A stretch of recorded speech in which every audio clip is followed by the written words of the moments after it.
Welcome back. You're still watching Newday Saturday edition, and we're live on TV3, also live on 3FM 92.7. We're streaming live around the world at 3news.com, also on our Facebook page, TV3 Ghana. Who do we have on the panel this morning? I'll quickly start from my extreme left, where we have Mr. Richard Nyama. He is the spokesperson of the acting national chairman of the New Patriotic Party. Also, we have here Dr. Kaminta Bezie. He is the former CEO of the State Enterprises Commission and is also with the KNUST. We also have here Mr. Kwame Jantua. He is a lawyer, also a senior member of the CPP. And last but not least is Mr. Kofi Adams, national organizer of the National Democratic Congress, NDC. Good morning, gentlemen. Welcome to the show. Good morning. It's great to have you here. So we'll start off with the development around the ANAS and ANAS's upcoming expose on the within the Ghana football fraternity. It's a few days to the premiere or the advertised premiere date, and a number of things have happened this week which have, got us all talking. Specifically, we're looking at some allegations that have been put in the media regarding ANAS, allegations about his involvement in some, misconduct acts that have been described as, extortion, blackmail, and among others. We'll be looking at this. Specifically, it started from the Honourable Member of Parliament, Honourable Kennedy Japon, the Asen North MP. I would want us to look at this, and maybe we can start with you, Richard. What is all this about? ANAS is this isn't the first time ANAS is doing this. He's publicized that, yes, on the 6th of June, there's going to be this viewing of, his latest work. And then, as we all count down to this 6th of June date, this week seems to have, turned into some rather unexpected, Abraham, I feel awkward, to be frank with you, having to comment on this, because ANAS is a very good friend, and I've known him for a very long time, and I can vouch for his integrity, right from campus through Daily Guide, Crusading Guide, and now Tiger IPI, and all that he's been doing. You see, I think ANAS has come to be more or less our conscience. It's come to be the mirror that reflects who we are as a people. And is it he as a person or the work he does? Oh, yes. And he reflects his person in the work he does. We naturally are a hypocritical people. Without mincing words. We say one thing whilst doing the other. And so what we see through the various ANAS exposés just tells us who we really are as a people. And the question is, do we feel very bad? Do we feel embarrassed at what we see when he reflects us? And do we want something done about it? Seriously, questions have been asked and have been raised about his methodology, the way he goes about it. Yes, that's a conversation to be had, and we should have it. But question is, what ANAS is doing, to a large extent, tells the degree to which our state institutions have failed. Because if the police were up to speed, our law enforcement agencies were up to speed, the courts were working, he virtually wouldn't have anything to do. He probably would just be... Perhaps if the anti-corruption agencies too were... Yes, were up to scratch. Then we would have everybody working in unison to tackle this problem. I've been there, and the anti-corruption fight, you do it at your own risk. You go using your own resources. I'm not you aware the number of times one has been to court and to the various anti-corruption agencies. It gets to a point where the burden is just too much for you as a person. And I dive my heart out to him that he's been consistent all this while.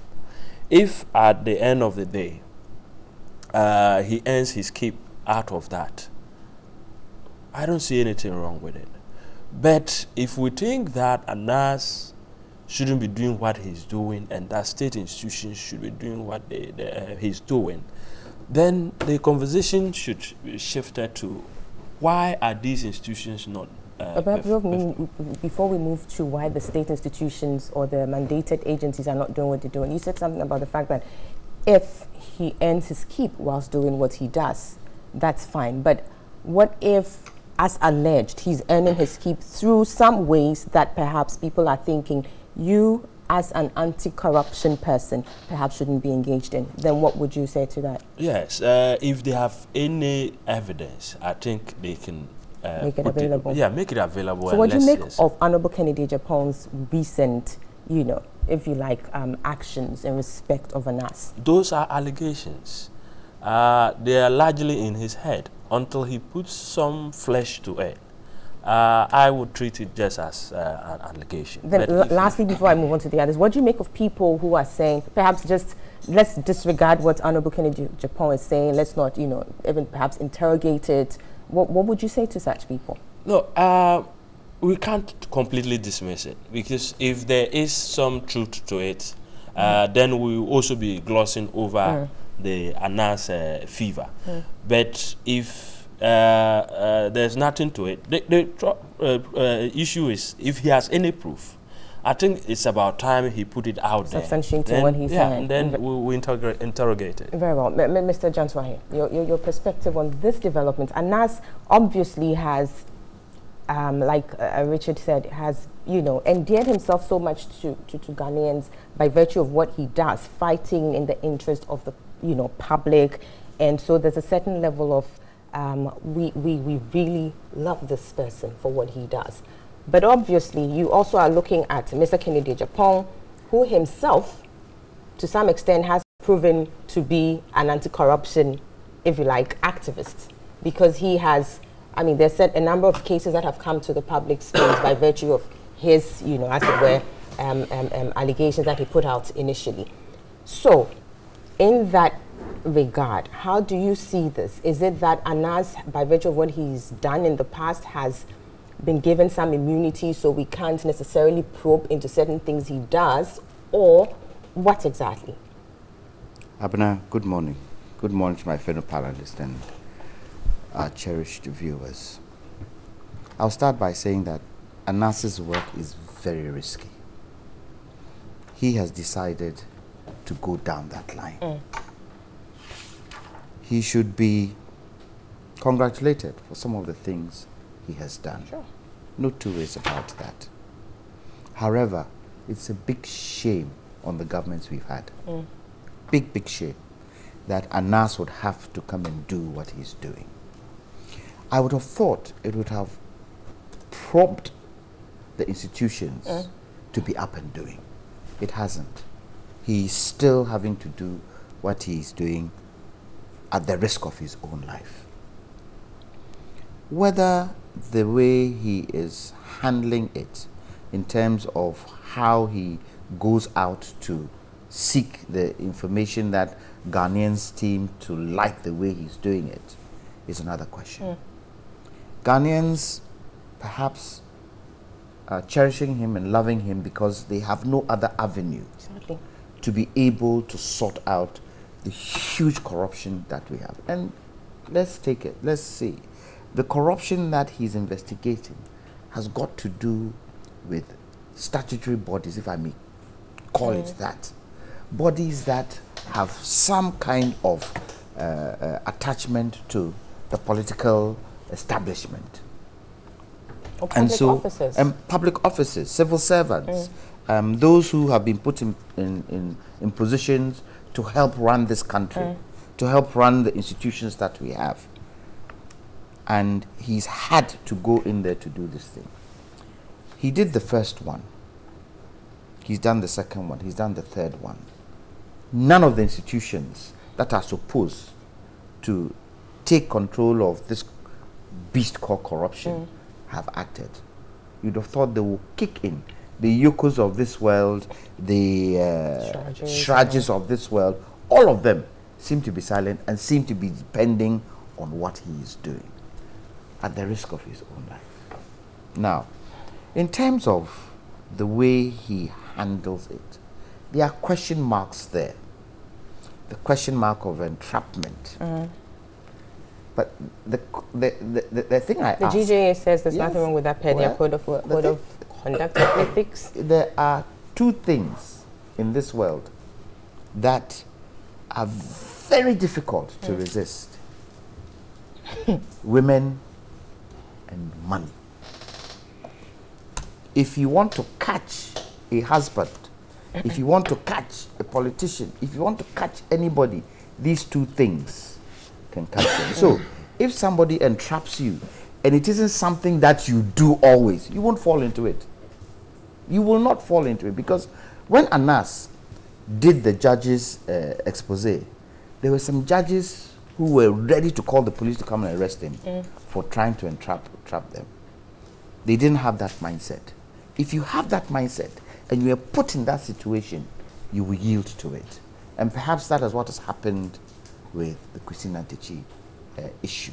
Now, I say the Christine Nantechi issue, and I should use the word alleged, because we haven't seen the video ourselves.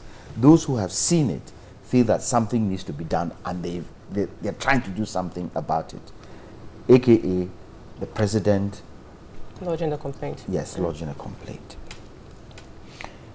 In terms of his protection, any Ghanaian who goes out to do things that people see as a good thing and their lives are threatened should be protected. Whether the service that is supposed to protect them will be able to protect them is another question.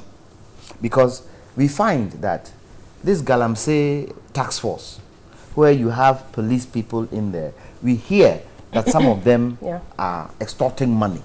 So whether the institutions will be able to protect him is another question. Right. Ghanaians are looking for us to calm this beast corruption. It behoves on the government in power to put the right structures in place so that it's not only Anas that is fighting corruption, but you see all the institutions joining him to fight this beast called corruption.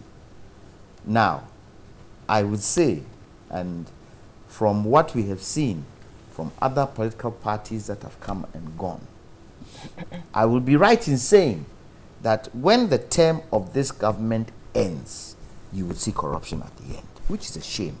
It's always an election issue. Yes, but it's a shame. It's a shame for this government to come to its end, and then we will see that some of the things that they did, corruption is written all over it. If this government is saying that they are fighting corruption, then at the end of their term, we shouldn't see any of their people involved in corruption. Very well, but before I get to the others, I think there's a part of the question which is still unanswered, and I want you to address that, which is that those who have come really hard against Kennedy Japan and people trying to, make certain allegations about Anas that basically don't do that. Anas is doing a good job and everything. But the question I'm asking is, yes, he's doing that good job, but definitely he's not above reproach. Yes. So that when certain allegations are made, like Richard said, perhaps we need to interrogate it as opposed to just disregarding it or coming hard on people who are making these allegations. Because in Ghana, everything starts out as an allegation. Abna, for any allegation you make against anybody, show the evidence. If Kennedy Japan can come out and show the evidence that Anas did A, B, C, D, E, yes, he should be interrogated. The other question is, should the services, those areas or those institutions that can take what Kennedy Japan is saying, if they can take it and now take on Anas, whether they'll be prepared to do that. For me, that would be great. Kennedy Japan has made an allegation. Okay, police, take it up. Call him. Call Kennedy Japan. Call Anas. This is what is being said against you. Where's the evidence? Once that evidence comes out, then we can interrogate it. But you see, we shouldn't, none of us can be said to be perfect. Nobody is perfect. Definitely there are certain things about Anas he's done in his past that can come and haunt him. That probably Kennedy Japan is now standing on that information he had to now castigate him. Right. But the question I ask is that, why is it only the Kwesi Nantechie issue that is bringing all this up? Why? The judges was there, the courts were there. Why is it this particular one that is bringing all this up? It's like vomit coming out of your intestines. Ew. Because I don't understand why this particular one is causing this kind of reaction from some influential people. Because Kennedy Japan is no mean person, no small person in the MPP. And if he's doing it for a particular reason, then he should also come clean and let us know why it is he is taking this stance. Very well. Then the president can also call him in because the president has now triggered the button. I think the president can also call him and ask him, Kennedy, what do you have against Anas for what he's doing? Let's see, so that there's a balance. Very well, so that we see exactly what is playing out here. Dr. Kamenta, what do you make of all of this? Hi, thank you, Abna. Good morning to our cherished viewers. I think that in school we all learn that we have three arms of government. That is the executive, the legislature, the judiciary. But we also know that the media is usually referred to as the fourth arm. The fourth realm of the estate. The fourth realm of the estate, which effectively makes it the fourth arm. Right. And so what Anas is doing is fulfilling that purpose and is very necessary. What I make out of all of this is that anything that comes out of the media, even what we are saying here today, is part of the media expose to the public. So if there is any allegation, anything, it ought to be investigated, taken up. So if Kennedy Japan has come up and made certain allegations, it is the media working, because that is the medium through which he was able to make the statements public. So the state institutions, rather than saying they are not up to their task and all those things, we should say the state institutions, now you have information, invite these personalities, talk to them, and do the investigations. But are they up to it? I mean, this has been going on for some time. I mean, you would have expected that with such serious allegations made, a certain, level of reaction or response would have come up. Which goes to buttress the fact that, or the point people have consistently made, that perhaps the state institutions mandated to do these things are in themselves weak. It is so only because most of the time we tend to politicize everything. You pick up somebody to do investigation. Oh, they are doing it because he belongs to a different political party. You do this because of that. So their hands are really tied by the politicization of all our activities in the country. But if we are able to take out that politics out of it, I'm sure we have very competent people within the state institutions that can do the sort of jobs that we expect them to do. And we should allow them and take politics out of these institutions. Right. So you think that, the allegations should be taken up and then interrogated. Yeah. Very well. Mr. Kofi Adams, you've been writing all this while, so I'm sure you're ready to fight. let me hear you on this. So a number of allegations. I'm a bit hesitant to go into certain, some of the specifics, but perhaps it would also help our discussions here, which is some allegations that have been put out there, the fact that Anas engages in selective reporting. So he does his pieces but decides to take out. These are all allegations. What would you, if indeed these are the things that are happening, then perhaps there are some issues or some questions to be answered. Wouldn't you say so? Yeah, no, thank you for inviting me, and good morning to you and your viewers. It's been a long time. I joined this program. I must say, you've asked a number of questions. Colleagues have attempted to also provide their perspectives. Let me say that it's not like the state institutions are not doing what they are expected to do. To a large extent, some of them are. But state institutions that are put to investigate matters such as this will not come and advertise it and show it the way a private citizen or an us will want to do it. On daily basis, they do their investigations, they come out with findings, and they act. People either get dismissed, people are being prosecuted every day. You are lawyers, you go to court, you see state prosecuting all kinds of cases. It is out of some of these investigations that you have such matters going to court. So it is not as if the state institutions are not doing anything.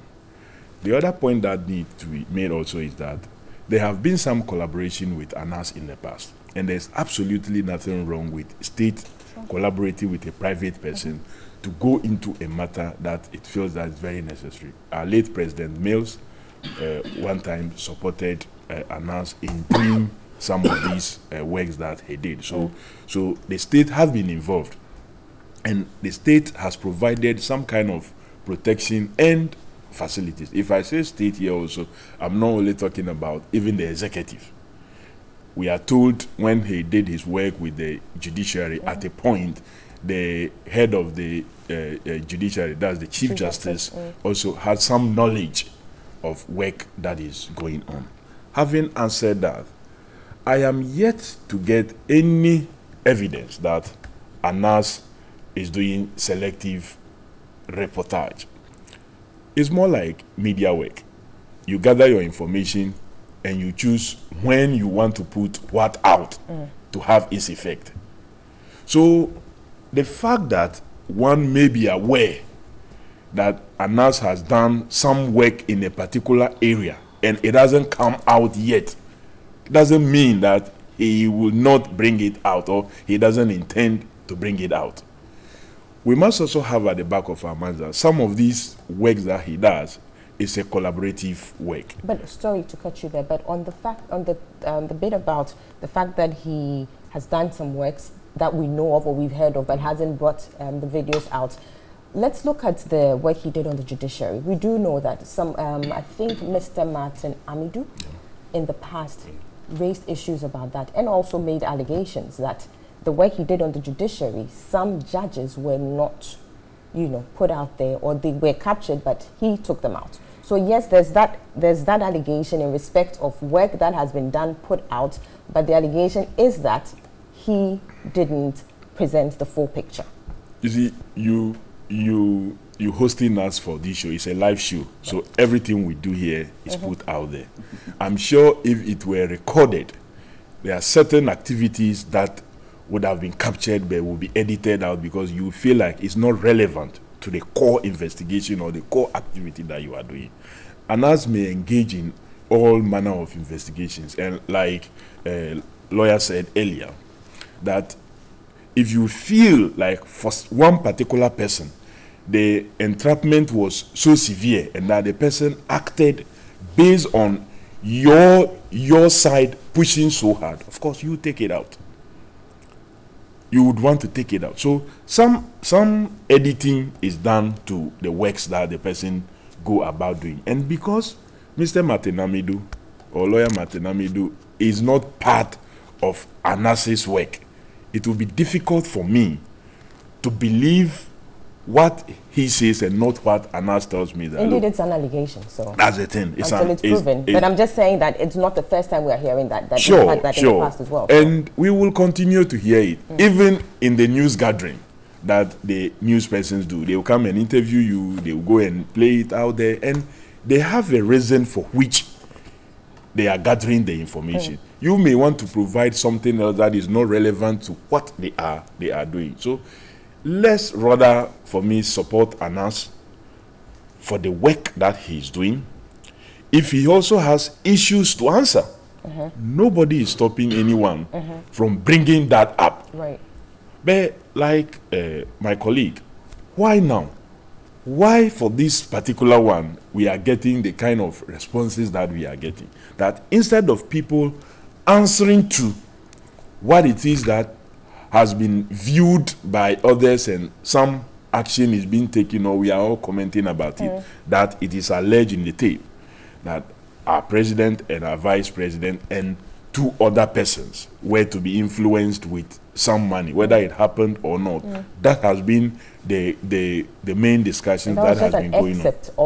Except of the whole video. Immediately that came out, the next thing we get is that instead of answering to that, we get an attack on the character of the person who has done the investigation and not the.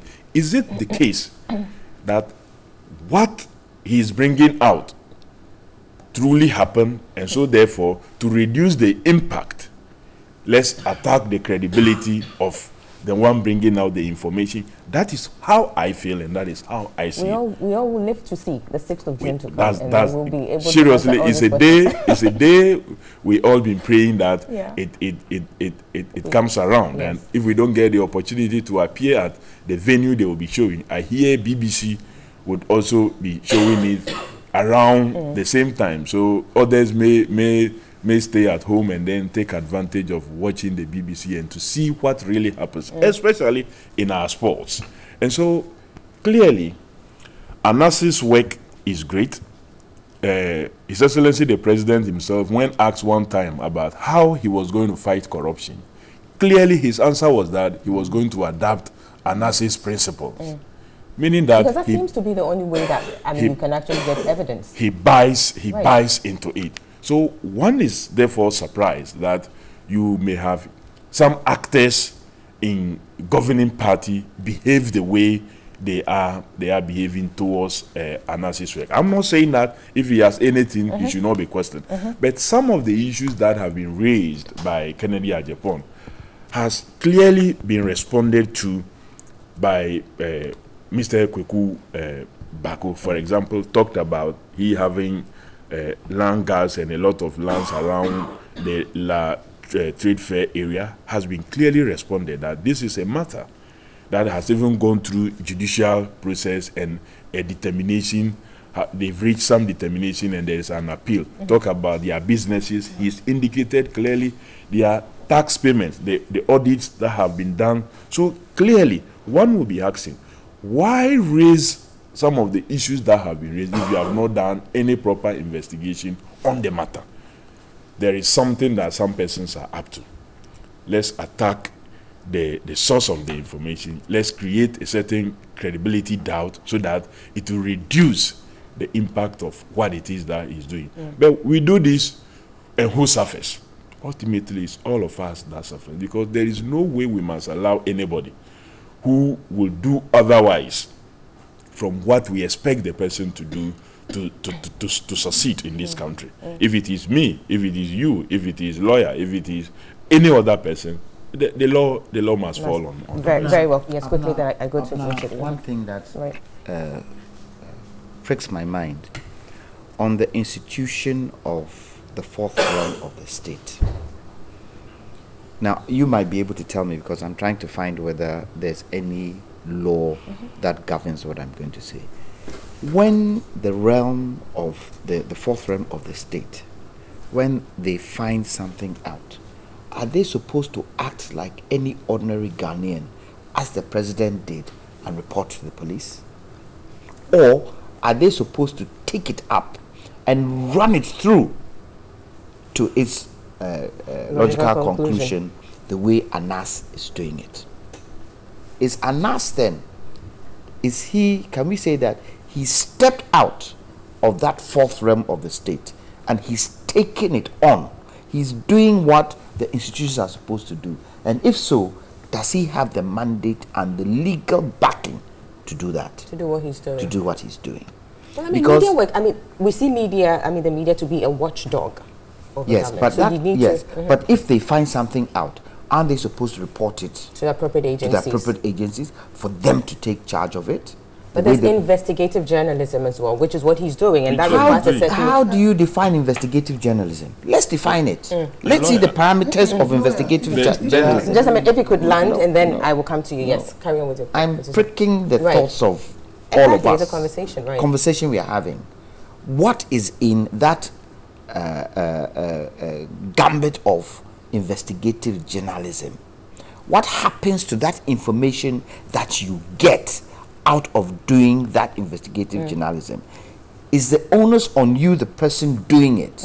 Is the onus on you to make sure that you get the results that you're looking for in terms of your actions? Or is the onus on you to report it and get the institutions to now take it on and get the results? That should be questioned, because it's not clear in my mind. But see, for instance, with the judiciary work, at the end of the day, it ended up with the judicial service or the judicial council. Then they took it up and rolled out the various disciplinary procedures that they had to do. Those who had to go to court went to court. So it's an input into So let me ask a process. If that is the case, does Anas have the right to go to FIFA and push his case there?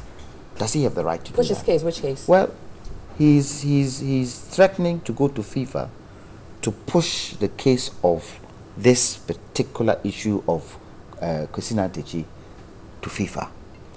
Does he have the right to do that? Well, as a citizen of Ghana, I believe we would. Let's Let's have Dr. Kaminta. No, but he's a citizen of Ghana, but he is and has an interest in how GFA is run. Exactly. Because GFA is concerned with the administration of football in Ghana. Is it up to GFA to do it, or is it up to him to do it? No, he can do it. He can also serve as a But witness. Doc has been trying to make an No, but he hasn't been invited. He Lawyer. hasn't been invited. Lawyer, I think let's look at Anas's work as purely media work, regardless of investigative journalism, what sort of journalism. He's in the media. Once he does his work, his responsibility is to put it out there in public. And once he does that, his work is finished. Whoever thinks that they have to take it up can then take it up. If he decides that, oh, as part of the public, I'm going here, it's entirely within his realm. If that is the case, then Anas doesn't have the wherewithal to trigger FIFA. FIFA should now come in, because they've seen what work he's done. But if there's a procedure for him to trigger it, why not? I don't know what the FIFA rules say, but if there's a procedure for an individual or a citizen of a state in which there's a football administration body doing something which FIFA allows that if you think there's something you can lodge a complaint or a petition. I don't know what the FIFA rules say, so I can't really say about those procedural issues there. Yes, quickly, Mr. Adams. At the point that I have viewed some of Anas's work. He did something, I think, in the northern part of the country about some spirit child. He did so in collaboration with the police.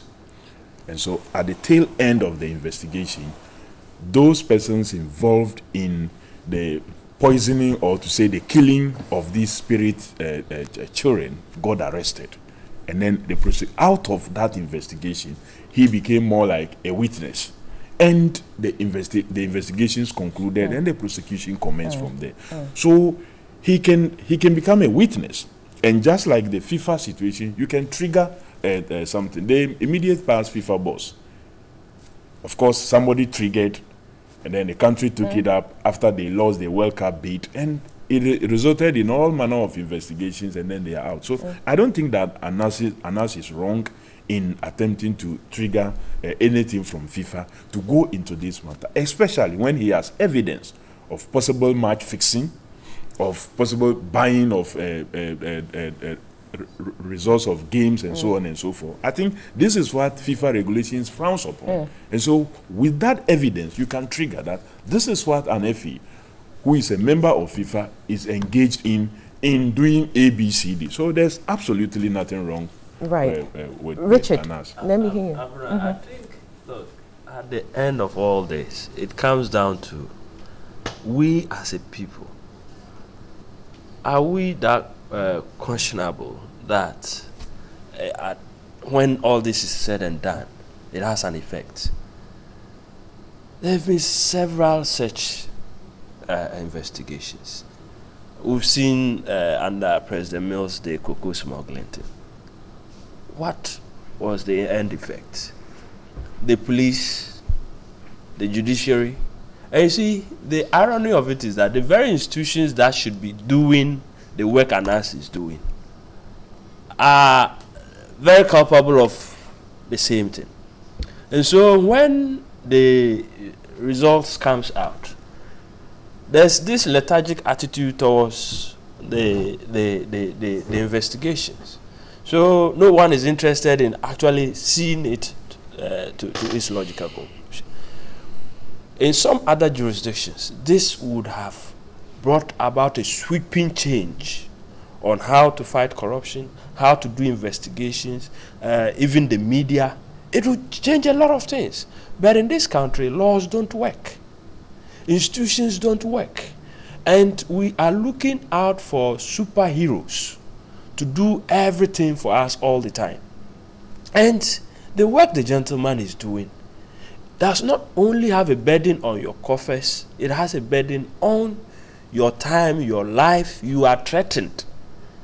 I'm a living witness of that. And if you are doing it just as a public benefactor, at a point, it weighs so much on you that you end up giving up like some of us have. Because it's like, to what effect am I doing all that I am doing? So I think it's an opportunity for us as a people to also examine our own conscience and our way of doing things. For how long is Anas going to be doing what he's doing? Can he do this forever? If Anas is out of the scene, does it mean the fight against corruption ends? What are the state institutions doing to ensure that their mandate under this is taken? The Shrajis and the Iokos and the rest. If Anas has put it out there, have they bothered to call for the evidence and take up the initiative to do the investigations and bring these things to the logical conclusion? What happens if you go to Shraj? And seriously, it is one of those institutions that I'm beginning to wonder if it's of any use, with all due respect. You take a petition to them, you would have to provide your own evidence, go through the processes, and at the end of the day, you are rather treated like you are at fault. And so the motivation to even go there is not there. But you've said a number of things here, and definitely endorsed, Anas's work, which earlier on Mr. Kofi Adams made allusions to in respect of the president, who has said, he commended Anas's work and has said, in his fight against corruption, definitely he would, resort to some of his procedures and all. Against that background, with that level of endorsement from the president, and looking at the actions from Honorable Kennedy Ejapong, who is, perhaps a senior or an influential person in the party, what is the party doing to show its commitment alongside what the president has said in respect of the fight against corruption? Some are saying that it's high time that the party came in to rein in Honorable Kennedy Ejapong. Perhaps, let him, it's either he substantiates what he's saying or doesn't just throw dust in people's eyes, keep on making these allegations. I think what he's saying, he does that as an individual, and he doesn't represent the party when he's putting these things across. What we should be doing... But he's an influential member of the party. We can't take out... Yes, is he being an influential member of the party, everything the person says does not represent what the party's position is. And I would want us to divorce his position from the party. In any case, if that was the case, the president will not trigger an investigation.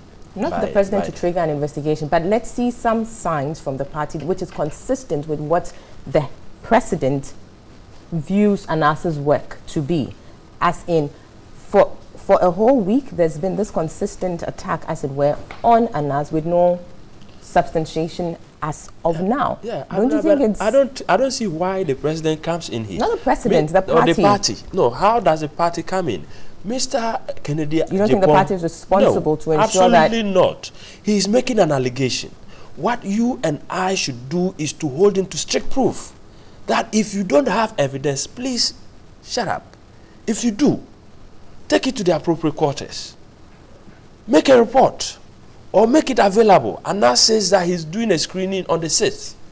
You can hold a counter screening on the 7th or the same 6th to put your evidence across for everybody to see.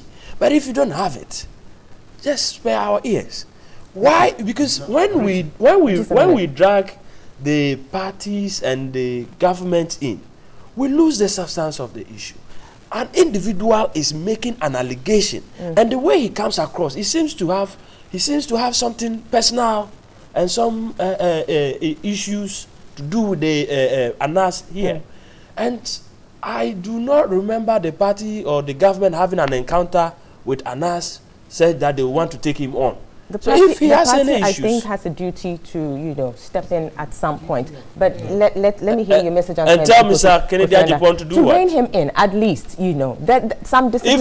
If our institutions were working, yes, for so they are not instance, working, but the parties also have so a how responsibility, do you don't expect they? a party that doesn't have investigative But you do have prosecutorial powers? You do have disciplinary procedures, don't you? Hold on. You don't think what disciplinary can, just a minute. procedures to do with the party? Exactly. So He's question raising then is allegations against someone who has done his work. Question is, Mr. Nyama, is what Honorable Kennedy Japan doing, having consistently bashed this gentleman without substantiating it, doesn't it tarnish the reputation of or the image of the party, which is one of the grounds that you would trigger a disciplinary procedure against a party member? No, seriously, I don't see how the You don't party see- comes in here. Very And well, my point is simply this. Fine. Abna, what he is saying has nothing to do with the party It or doesn't any have member of to the... do No, with the party. that is the point I'm making. Mr. Kennedy Ajipon is making allegations against somebody. We owe it a duty as Ghanaians and as citizens, and that is to the extent to which the party can come in. That look, if you have any evidence, go and put it to the appropriate authority. why should But the what party I perhaps could issue such statements? but that, you see, that is where we end up losing the fight, because we expect other very remote persons to take charge when they what is the police doing? Very well. We'll interpret this. If they have invited, Mr. Nyantechi, why shouldn't they invite Mr. Kennedy Ajepo?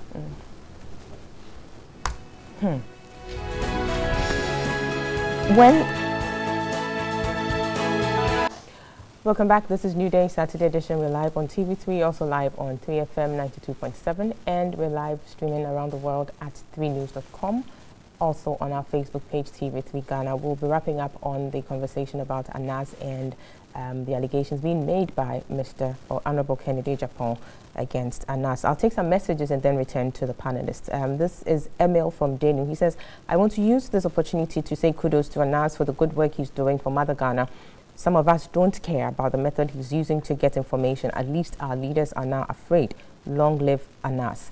Good morning, Abna. My question is, Mr. Kennedy Japan knew all these about Anas all this while, and he never informed the police about that, about Anas being a fraudster allegedly, but rather waited till now that the trap has caught his boss and his government. Mind you that he says he's an MP. This is Ras in Accra, Newtown, Arab City. AU Farouk and Tamale says, good morning to you, Abna, and to your panelists. Yes, the arrest of Kwesi Nyantechi is a total diversionary tactic from the presidency to cover up their names from the dubious fraudulent act they found themselves in. At the moment, they're all allegations, though. But Ghanaians have seen the level of super incompetency in this clueless government of NPP. Osman says, this is the first time ever Anas conducted an investigation under NPP, and look at how they are bent on him. They are now defending corruption with their spirits and with their might and with all their souls. Okay. Hi, Abna. Honorable Kent's doubtful allegations and attacks on Anas is very unfortunate. Anas has been doing these investigations, which produce results for national interest, and his videos are shown worldwide. I urge Anas to take legal action against Ken if all these allegations are false. Otherwise, silence means consent. This is Michael and Amasaman. I'll take one message and then I go back to the panel. Anas, the investigative journalist, he says a comment here that the investigative piece of Anas show how our democracy is gradually developing and also how the media fraternity is gradually taking very good shape, which has to do with investigative work. The investigative journalist Anas is doing very well. This is from Aaron in Babako. Thank you very much for your messages. We'll put a break to this and the messages at this point, return to the panel for a wrap up on this topic, and then we'll move on into the other topics. Mr. Jantua, you wanted to make some submission regarding... Yes, Abna, if I may use a quotation to probably beg to differ with what my brother Richard said. And it's a quotation from a document by the IEA, which is titled The Roots of Corruption, the Ghanaian Inquirer Revisited. And the quotation says, "Corruption is one of the greatest enemies of progress in our time. It is the cancer at the heart of so many of the world's problems. It affects everything from a family's ability to send their child to school to the credibility of the world's favorite sport, football. It is an enemy of progress and the root of so many of the world's problems. It destroys jobs and holds back economic growth, traps the poorest in desperate poverty, and undermines our security by pushing people towards extremist groups." That is why the political party that Kennedy Japan is a member of should take the responsibility to call him to book, to show the evidence, so that we see that the party as the party is also contributing to the fight against probably attacking somebody without evidence, or also showing that they are interested in fighting corruption. For me, that is why I think the party has a responsibility, a duty of care to make sure that what Kennedy Japan is saying has a basis and has evidence. Very well. Mr. Kofi Adams, quickly, and then... I think, like lawyer, I share the same views, especially having listened and watching him on various networks speak. And he just was not speaking as Kennedy Japan. And he said something, and I quote, he said, the previous administration allowed him to do his work. We will not sit down and let that if it were to be in some part of the world by now, then he did this. Meaning he's talking about even killing the investigator. And I'm told that because he said so, we should just leave it with, especially when he said the previous administration. But what Richard is saying, not to cut you, is saying that perhaps then the police should also act. Of course, the police can act. But here he is saying that we will not. Who are the we will not? Exactly. The previous administration allowed him, meaning that the NDC allowed him to do his work. That we will not allow him. Who are the we here? He's talking about the MPP. And nobody has done anything about it. And you tell me that, oh, just the police alone should take it up, and you will not come out and say that you don't accept and believe in what he's saying. I don't accept that either. And I think that the party must be seen to be doing something. And of course, we are all waiting on the 6th of June to watch, and then we can now add all the things that have to be added and carry on. Very well, thank you. I think we can move on to look at the Kelny GVG deal, which is still making the headlines. This week, the Minister for Communications, Madam Ursula Kufu, was in Parliament to, address the House on some issues regarding this particular deal, and questions now making the rounds whether or not her appearance in Parliament and the statement that she made resolved all sticking points in respect of this particular deal, or it just only opened up the space for more questions to come. I'll start with you, Dr. Kaminta. What did you make of Honourable Ursula Kufu's appearance in Parliament? Thank you very much, Abna. I think the first thing we have to look at, and this is what when NPP was in opposition, what they were always holding the NDC to, value for money. It was the catchphrase, everything, the question was value for money. Do we have value for money for this particular thing? Did we follow due processes? Were there other ways we could have done this without what we have done now. And if we are able to answer all those questions, then we can say, yes, we are good to go. But from the presentations that were made in Parliament, from all the things that are going on, I don't think that the critical question of value for money has been answered. And if that has She put out some facts, well, she referred to them as facts, and you think still those didn't, for instance, let me just make some references. She talked about the fact that, and I'm quoting here, that the monthly traffic data collated by the NCA and the network operators, i.e. the telcos, for free, was substantially the same data presented by Suba and AfriWave, for which the latter companies, Suba and AfriWave, were each paid $2.6 million per month. We're paying for no work done. This was a situation the NPP government inherited, and it clearly could not continue. Now she's talking about what happened before, and now I'm going on to look at what she said in respect of the Kelny GVG deal. Now she says the fee for this transaction in respect of Kelny GVG is 1.49 million per month, as against the 2.6 million that was paid to AfriWave and Suba. And she says the 1.49 being paid to Kelny is the industry average. So looking at the two, you still think no value for money? Because 2.6 million each to Suba, AfriWave put together, that's 5.2, as against 1.49 per month to Kelny GVG. You still think the value for money issues have not been addressed? Well, Abna, it's not what I think. And she cannot tell us what is industry standard value. We have processes. We have the Crown Agency. We have another institution that if you are doing a contract, you package it, you take it there. They will then go through a process and come out and say, this is the value for money. Very well. So please hold your horses on that, and let's take a look at what happened in Parliament when the Minister of Communications appeared there this week. We also have some reactions from the members of Parliament as well. So let's just take a listen, and then we come back to the panelists. The Communications Minister told MPs the contract with Kelny GVG was to implement the Communications Service Tax Act of 2013 to the letter. The contract, according to Esla Owusu-Ekuful, will be for an initial period of 5 years, renewable for another 5 years subject to certain conditions being met.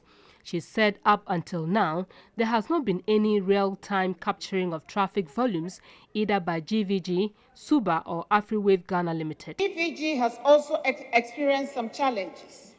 They currently operate in Rwanda and Uganda, among other countries, and have been chosen to establish the roaming and traffic exchange platform across Africa. This is the Africa Regional Traffic Exchange and Financial Settlement Platform. The minister said Kelny GVG is not a foreign company, but a joint venture between a Ghanaian company registered in 1995 and has 20 years experience. There has been absolutely no corruption or underhand dealings in this transaction. I can never be party to any such conduct, as I value my reputation and the reputation of the government which serves the good people of Ghana. Esla Owusu-Ekuful said only 2 telecommunication networks are currently in the process of connecting physically to the common platform, and gave June 11 as deadline for those that have not done so or face sanctions. Mr. Speaker, if you look at the current scope of the Kelny GVG, on one hand, Ministry of Communication, NCA on one hand, and Ministry of Finance and the GRA on another hand, it is clear that it has a much wider scope than any previous agreement that we have seen. Mr. Speaker, let us put on record that in 2013, the Ministry of Communication, through the National Communications Authority, caused an audit of the CDRs to be performed. And that audit led to a fine of $45 million being paid by the telcos. So if anybody is suggesting that the work that had been done from 2009 by GVG, the original GVG, and then by the work that was done subsequently by Suba, there was no value to the state. How come the telcos paid $45 million in 2013? It is not true that Kelvin GVG have been paid $7.5 million up to date. Mr. Speaker, it is also not true that there was no value for money work done on this project. Indeed, there are records of value for money work done, and they can go and check with the PPA or with the Central Tender Review Committee. Mr. Speaker, it is also not true that this was a sole source contract. Mr. Speaker, very basic questions. Why did you agree to pay Kelvin GVG 30 days after signing a contract? You indicated here that Globe and Vodafone are now being connected as we speak. So what happened yesterday when you were paying them? What happened 2 months ago when you were paying them? You were paying them in anticipation that today Globe and Vodafone will be connected. So that 7.5 million that you paid was in anticipation that you will come and tell us they are now connected. The minister makes reference to Kelny GVG and states that it is not a foreign company. Mr. Speaker, the GVG, that in 2009, the government of Ghana entered into an agreement with, their name was not GVG, it was Global Voice Group SA. Therefore, Kelny GVG and Global Voice are not the same. They are not the same, and they can never be the same. So if you are to conduct due diligence, your due diligence is to be on Kelny GVG, not Haruna's Global Voice Group of South Africa or Haiti. Is anybody here doubting what the minister has told us? Are they saying that what the minister is telling us that the company is going to do, they cannot do? If they cannot do that, then the $1.49 million to be paid every month would be unreasonable. We'll then attack it from that angle. I've listened to my colleagues. Thus far, nobody has raised this issue. So that was what happened in Parliament when the Minister of Communications appeared before the House and to address issues around the Kelny GVG deal. You saw the reaction from both sides of the House, quite an intense deliberation or discussion there. And we'll be looking at some of the issues that came up, but I'll turn to Dr. Kaminta to conclude with the submissions and then, yes, also delve into other issues that came up. So let me hear you. Still on the value for money. Yes, still on the value for money. You realize that even on the floor of Parliament, one MP attempted to say that the value for money was done and that if anybody wanted the information, they should go to PPA. I mean, this is a public institution. If anything was done, the minister should come to the floor of Parliament with the evidence to show that this was the value for money. And this is what she made reference to. 1.49 per month as against 2.6. That is, and this 1.49 covers a bigger scope. No, that was comparing it with previous prices. But what is the value for money that was done by whatever institution that was contracted to do the value for money, which is what they were referring to as... In respect of what now? Which value for money in respect of... For the current contract with, is it Kelny? Kelny GVG. GVG, yes. That is the one at stake, and that is the one they should be doing value for money on. And another issue that was raised was really about due diligence. Anytime you are giving a contract to anybody of this magnitude, you have to do due diligence of the company itself. Their standing, everything. I remember when we were doing the housing projects under NDC during the time of Professor Ivan Sata Mills. Imani Ghana took the government on. There was a Nigerian company that was coming to do housing in this country. They went as far as finding out who the company were, who the chairman was, and that he was even in law courts in Nigeria. And that went against that particular company. So we need to do all these things. And there should be documentary evidence to show that all these things have been done before we go ahead with the contract. Very well. Richard, issues about due diligence being raised, value for money, and all of that. I mean, the government has been engaged in all sorts of discussions, debates ever since this news broke. But still, there seems to be some, lingering questions there on due diligence on value for money? Abuna, thanks a lot. I pray you to give me a bit of time to we'll try, to go into this. First and foremost, this issue has a legal basis, okay? And if you don't mind, I'll quickly go through the law. Which legal basis are you trying to The law, yes, so there's supposed to be a common platform and all. We do get that, but yes. And what we do get that basis. I don't think anybody is questioning the basis to get into this contract. The people who brought about this debate, i.e. Imani Ghana, started on the premise that this is needless, and I'm quoting Franklin Kujo. It's needless. We don't need it. And it was actually repeated, and severally so, that Suba and AfriWave are doing the same thing. And so we have contracted a third company to be doing the same thing. And perhaps that's where their needless is coming in from, as in taking away Suba and AfriWave to put in Kelny, but not to say that there's no need for a common platform.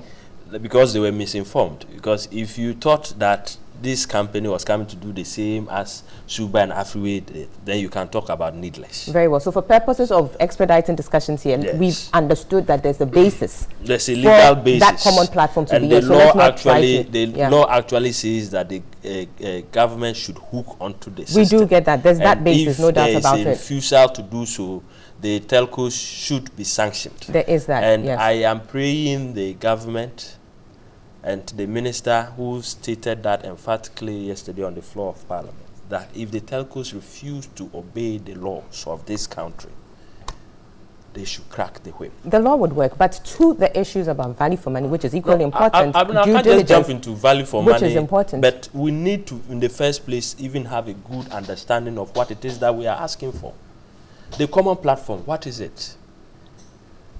It is basically an auditing system that allows government to have equal access to what the telcos are raking in as their revenue.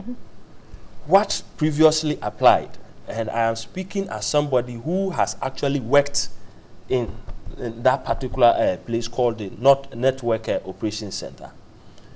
What happens is that when you make a call, there's a call log, okay?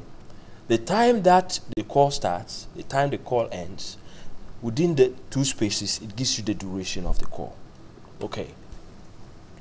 If there are 1 million calls a day, and you add it up, you compute it, based on the numbers, you know how much the telcos would have raked in.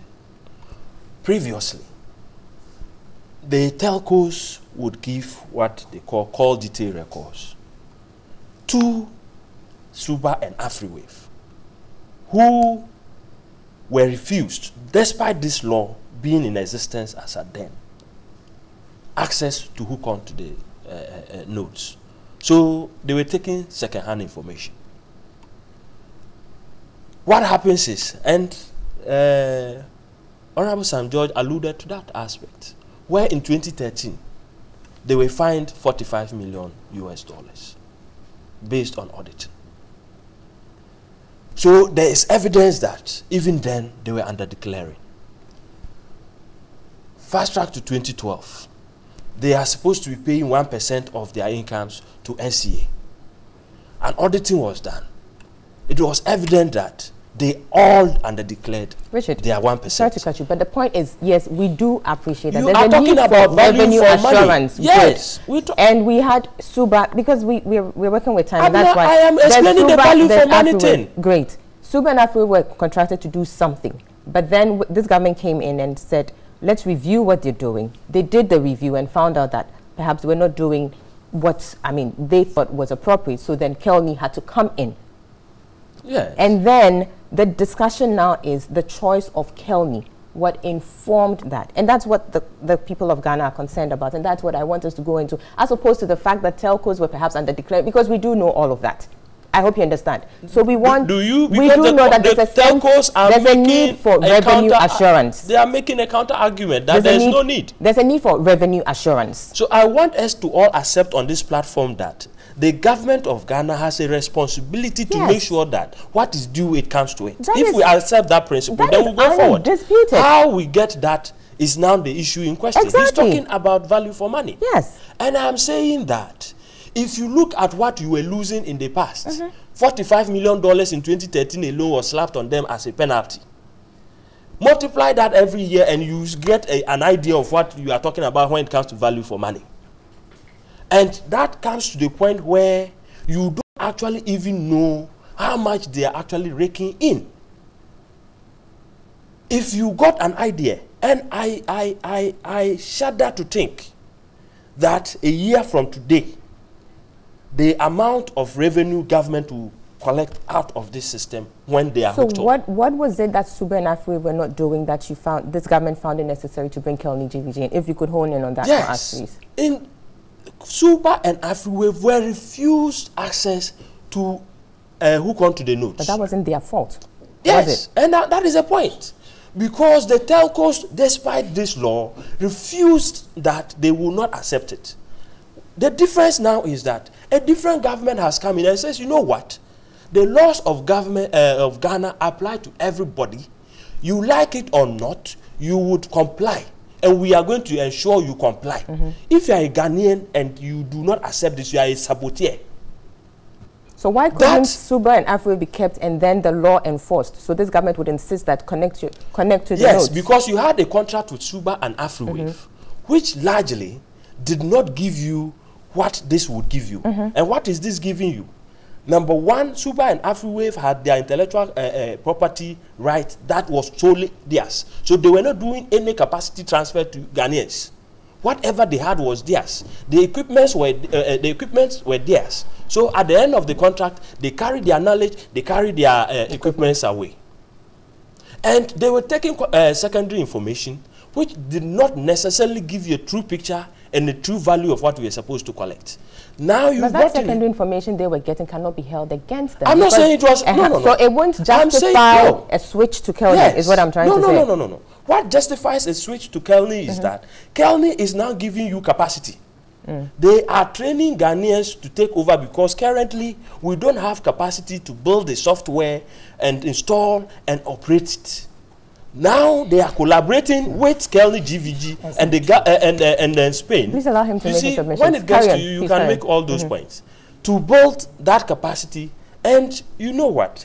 The first aspect of the law, the contract is in virtually 3 sessions. You have the first 5 years, but within 3 years, if you have no intention of renewing the contract, both parties can notify each other that in the at the end of this contract, we don't intend to renew it for the second 5-year term. If you don't, you go into the 5th year, it automatically goes into the other 5 years.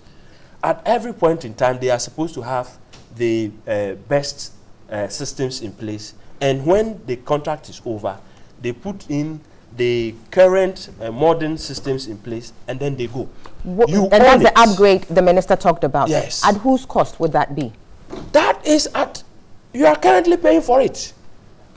You see, what is happening is the thing is build, operate, manage, and transfer. Okay? So if they are putting it in place, and then you are virtually, it's like you are paying a mortgage. At the end of your rent, your mortgage payment, the property is yours. But there's going to be an upgrade, and I'm asking whose responsibility it is to do the upgrade. And the upgrade is for Kelni GVG to do. It's not government. We need to take a break. You have. We'll take a break. When we come back, we'll continue with this discussion.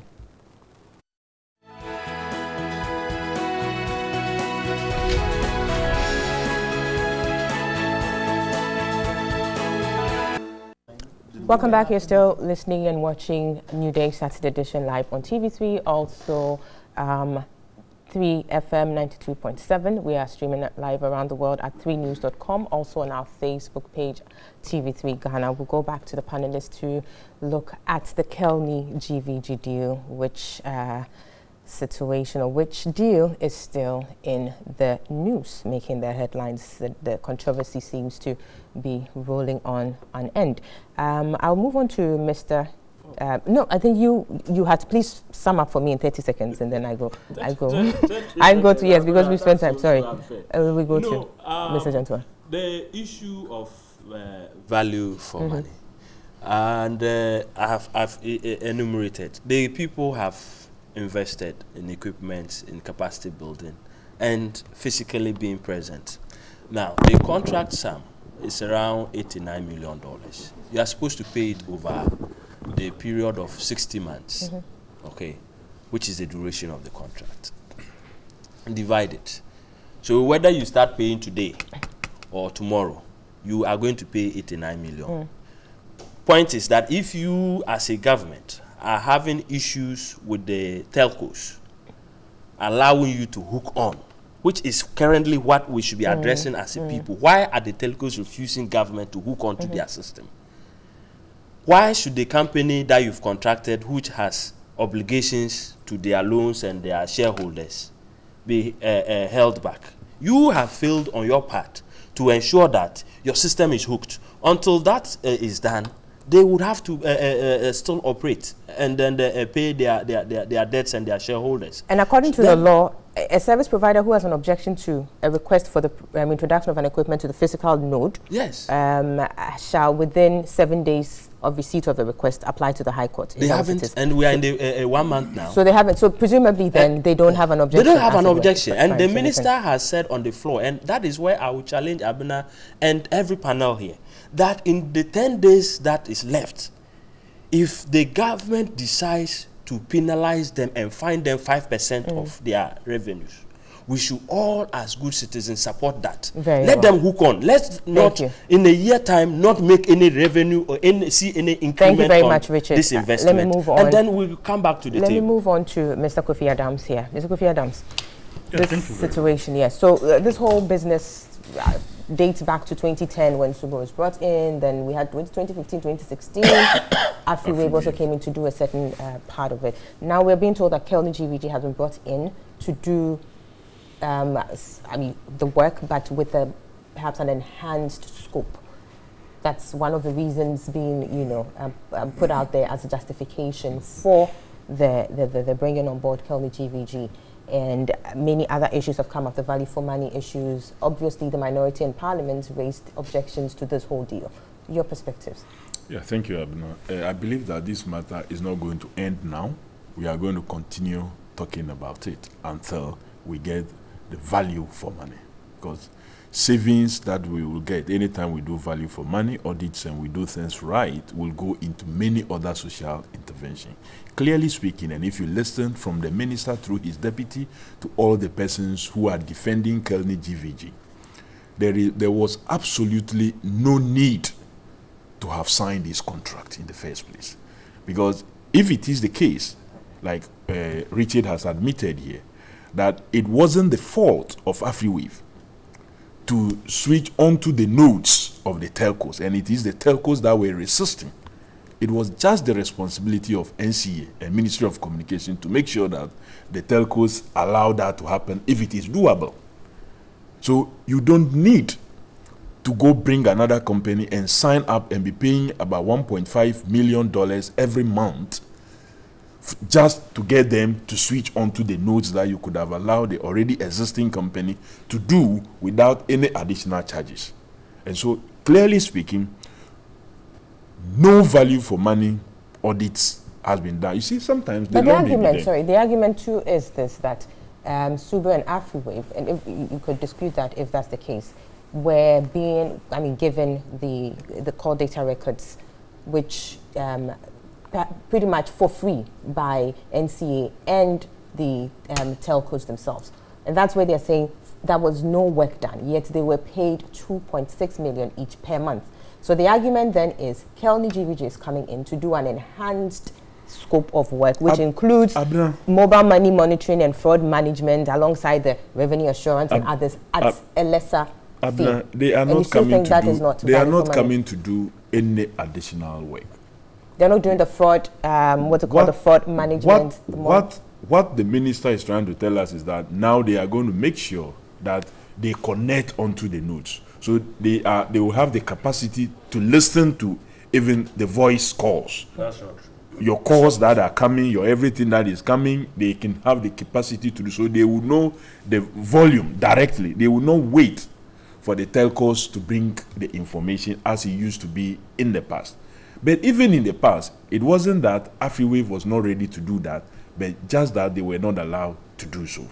And so if you can allow another company to do, why not just get AfriWave to do same? The question then is, why didn't government at the time insist that the telcos complied with the law? Those are the things that we can interrogate and then go into and to find out why was it the case that didn't happen. Was it about the fear of listening in to people's calls and so on and so forth, that they thought that, okay, let's have a certain arrangement that works for all? And at the end of the day, these companies were able to do diligent work such that in 2013, as was reported, a fine of $45 million was slapped on the various telcos to pay over a period of analysis that has been done. When you listen to government spokespersons and the minister and then the deputy minister talking, and you ask them, what are they really coming to resolve? They say, oh, sim boxing. Then the next question is, how much is the state losing as a result of sim boxing? That to the point that we will be paying $1.5 million to justify that. To justify that. Because you have not told us how much we are losing through sim boxing. And it is far less than 1.5 million. That is why sometimes you do certain audits and realize that, okay, if I'm going to pay so much for this service and get so little, then it is better not to even pay for it, because the cost benefit analysis. If you ask the minister questions to provide you information, they refer you to go to PPA. We paid the minister to be able to provide us information when we need it. You ask them, they say, oh, we did selective tendering. Then you ask, which were the companies that were involved? You say, go to PPA, I won't tell you. You ask, what was the quote? Have you gone to PPA to find out? I haven't gone to. I'm not supposed to. I am not supposed to go to the PPA to go and find out. But if you want the information, I'm saying that I am not. So if I want from PPA, I'll go to PPA. The minister is being paid, and he is the one that is pushing that project through. And you have appeared there, and I'm asking you questions, and you're asking me that you will not tell me, and that I should go to PPA to go and check and see if I have any issue before I'll come back to you. I think that this is not the way people who told us they are coming to fight corruption, they will do value for money audits and so on and so forth. This is not what you expect from them. And I clearly, listening to Richard talk about, oh, they are going to build capacity. You want to build capacity and you are signing a 5-year contract plus 5-year renewable. Should he take you such a long time to build capacity of NCA? We are told that the NCA as of today has even capacity to be able to do what Kelny GVG is coming to do. Indeed, but didn't they have that same capacity when Suber and AfriWave were brought on? We can ask those questions, but then we have traveled over a period that these two institutions have worked with them, GVG, Suba, and then AfriWave have worked with them. I thought that we have reached a point where they are well capacitated to be able to do what is expected of them. And you come and sign a 5-year contract plus 5-year renewable, and you are telling me that, oh, in it will be capacity. So are you going to spend 10 years or 5 years plus another 5 years building capacity? No. Clearly, the minister has done something absolutely wrong. And if His Excellency the President, who promised to protect the purse, is listening, he must direct for some more investigations into this matter. Another point, and you are lawyers, you may help us. If you do some checks on a company that has now gone into partnership with another company, I don't think that the two entities that have joined together will be the same as one entity, because the business structure and everything will possibly change. So you cannot tell me that because you have checked on, say, GVG, Kelny GVG cannot be the same as what? GVG. We need to find out what processes. But Kelny GVG is a joint venture, right? That's what I'm saying. That's what I'm saying. We need to know what processes they took this joint ventureship through. before arriving at the contractual agreement. It is so clear that the information is not available. That is why the minister could not provide it on the floor of parliament. That is why the deputy minister, anytime he is asked on any platform to provide such information, will refer you to PPA. Because if they had that information, just like they provided the other information, including figures, they would have provided same. So but just for purposes of ensuring that, I mean, as citizens, not spectators, we can actually engage. The NDC, definitely you also have a responsibility. So if, yes, the MOC, the Ministry of Communications, is refusing to give it to you, but have directed you to PPA, what stops you from exploring all those avenues and then coming to say, we've done everything, but we haven't found it? Then you would have a basis. I am aware that some amount of checks have happened and we are arriving at a blank. We are not getting anything. But you cannot conclude at this stage. So the expectation was that the minister who is in charge, who was pushing that project as a policy initiator and then everything, could have provided that information to our representatives on the floor of the House. She failed to do so. The deputy has not also done so. And that brings us more to our suspicion that there is a lot of fishy. The whole thing is shrouded in some kind of secrecy, and some other does that. The president, if truly he wants to protect the pairs, must look into this and not allow it to pass. Very well. It must not pass in the way it is. There are too many protectors of acts that are not good for this. Very well. I'll come to Mr. Janto, but Richard, you wanted to make, you said a correction? Yeah, point of information. On the AfriWave aspect, he's asking why we didn't allow that to continue. Yes. You go and look at the law. Actually, the law forbid NCA, the as an interconnecting house. Yes, to do what it was doing. Right. So which law? The NCA law. Actually, but which law is hold on. Karen. AfriWave is an interconnect clearing house, and then at the same time it's supposed to be monitoring. So there's a conflict of interest there, and the law specifically actually bars them from doing that, okay, and yet they were given the license to operate. That is a fact. It's there, but Suba could have done that, or that is where the double aspect was ongoing, where Suba was doing the same thing as AfriWave and you were paying them double. So if there are any questions to be asked, you should be directing them to the NDC. Why was Suba and AfriWave doing the same thing and getting paid the same money? Are they not going to do the same double thing that you no. What are they going to? So couldn't we have allowed AfriWave to do exactly what Kelly You're talking over each other, gentlemen, please. Now Suba is Kelly GVG is not going to be taking CDRs from the telcos. They are hooking live. Whatever the telcos are saying. Very well. I think that's fine. Let's not belabor that point. Suba didn't have mobile money monitoring. Suba didn't have. But you could have added that on. That's the argument. You built the software. If it is not in it, why should I add it to you? That is fine. I need to come to Mr. Janto. Then we're going to vary the contract of Suba. That's fine. That is your government's business. Thank you. Let me come to Mr. Janto. Please take note of it. I will come to you. Mr. Janto, please.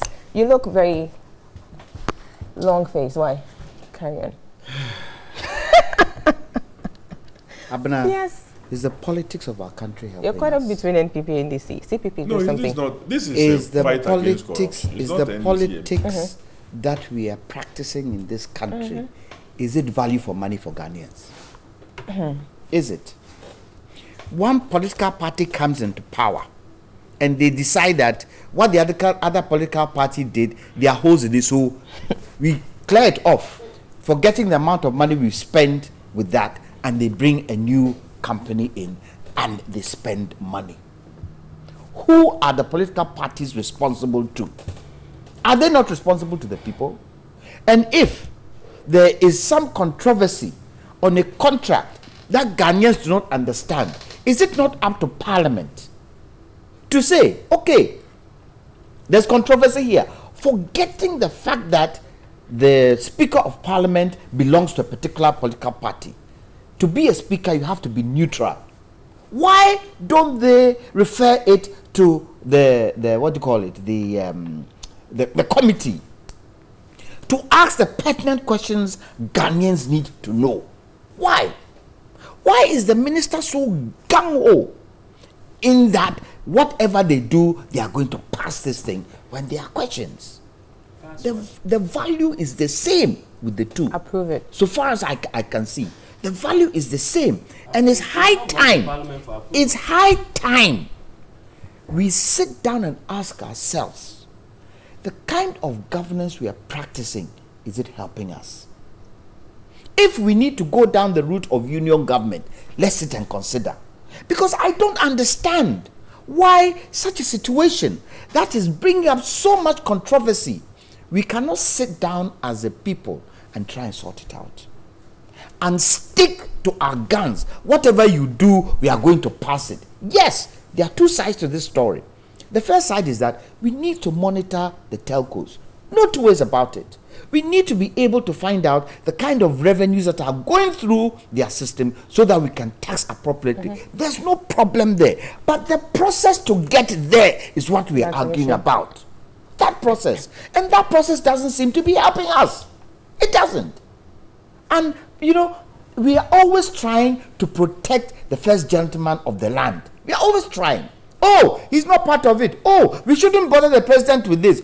Who put these people in the places they put them in? Is it not the president? And why did Ghanaians vote the president into power? To make sure that he governs and governs right. So if something like this has come up and there is a contest, isn't it up to the president to say, hey, let's go deep into this and sort it out? Because that perception, that comes up, that any political party that comes in and wants to hide things to make money, that perception is creeping into this, which is a wrong perception, which shouldn't happen. It should not happen. And I don't understand why, when such a sensitive thing, $89 million, what did the NDC pay Suba and AfriWave? Higher than that. All this money, have we seen value for money? Have we been able to look at the results of AfriWave and Suba as compared to what did we get out of it? Have we been able to do that evaluation?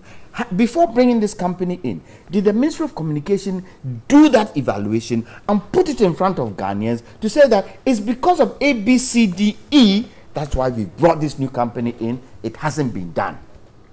And we have been imposed, another company has been imposed on Ghanaians. Through restricted tendering. And this is a party that was kicking against what do you call it? It's not soul sourcing. This is restricted. What there is restrictive for? We've asked for the other companies. Nobody is providing. Did it go, as we were saying, did it go to PPA? Did it go to PPA? Definitely. Definitely. If it went through PPA. 10 companies, 4 were selected. Went through the process and one won. But see, they do things in such a way that you want to ask the critical questions. You don't believe Richard, please. Show us the evidence that this thing was done right. Very well. We need to take a break again. When we come back, this break to Dr. Kaminta would respond. Make some submissions briefly on this, and then we go on to other topics lined up. We'll be back shortly.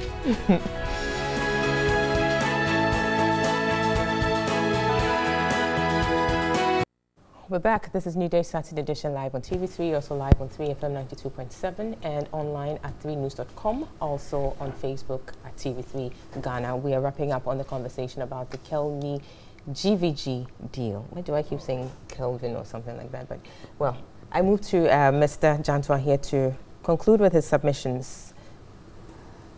Abna, wouldn't it have been fantastic if, when this government came into power, they would have said that, look, the Subas and the Afriways of this world, we have spent a lot of money in the kind of work that they were doing. Let us now build capacity in the National Communications Authority to be able to do this work. Once that capacity is built, we won't need to do all that. Wouldn't that have been lovely to do that? Wouldn't we have saved a lot of money? Wouldn't that have now brought it back to us? They are saying that Kelny GVG are building capacity, BOT, it will reverse to us and all that. Is it the same National Communications Authority who will take it over? So why aren't we building capacity in the NCA before even doing this kind of thing? Which is what you're saying, that as it is, with the whole 5 years, capacity will be built. 5 years and torn. then if 5 years torn. 10 years. 5 years torn. Do we know what is going to happen between now and 5 years? Why don't we build a capacity now? Why don't we put everything aside, find a way to sit with the telcos to get them to adhere to their responsibilities and build capacity in the National Communications Authority? For me, even if we were to take a year to do that, it is worth it. Because we'll be saving money, it will be for us, and we will not go through what we are going through today. Because for me, it smacks of there's some underhand business going on. Because the minister is not prepared to take it to the committee in Parliament. He's not prepared to back down with what Imani is saying. For me, I would have thought that, okay, this is saying that, let's get the truth of it, let's sit, let's talk, let's see what it is. Everybody knows what it is, and we move forward. But the thing about the committee level, I think it shouldn't be an issue because the committee has the power to. They have the power to do it. It's not about she wanting to go or not. I think it's up to the speaker to refer it to the committee. Yes. Yeah. And if he doesn't refer to the committee can't take that on. So it's up to the speaker to say that this issue is a very sensitive issue.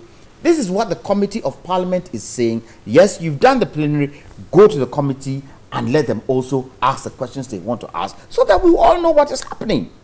If now it doesn't go to committee level, next election comes, the mantra is going to be, hey, corruption, corruption. That might not have been there, but they'll be touting it. Is it a good reflection on Ghana as a country? It's not. Dr. Kamenja, quickly. Yeah, thank you. I think so far we've been focusing on the value for money aspects. But in my submission, I clearly mentioned due diligence. We know for certain that Kelny GVG worked in other countries like Senegal, Liberia, Tanzania, and all other countries. In some of these countries, their contracts were cancelled. The question is, do we know why? Have we asked those questions? We haven't. And if you say go to PPA, PPA can only give you documentations with regards to value for money. They cannot give you information on due diligence. So we don't have any document on due diligence. We are being asked to go to PPA for value for money, and we are going ahead to take this contract. We do know that you stated that there's been instances where their contracts have been abrogated in certain jurisdictions. But do you know why it happened there? I don't know why, but that is why we have to get a due diligence report so that we'll be able to tell. I was just saying during our break that a board member of NCA resigned. We don't know why the resignation. Is it because that person thought that there was something on top? I'm speculating, yes. I'm speculating. But it is out of some of these speculations that we can draw out questions and find out what is actually going on. Because if you don't speculate... Isn't it better to draw questions from facts? Well, the fact is that there was a resignation. We don't know why. So that's it. But to try to link it to this would be a bit of an overstretch, if you ask me. And I think we need to... you could say that, but it is one of the reasons I'm saying let's get both the due diligence report and get the value for money report.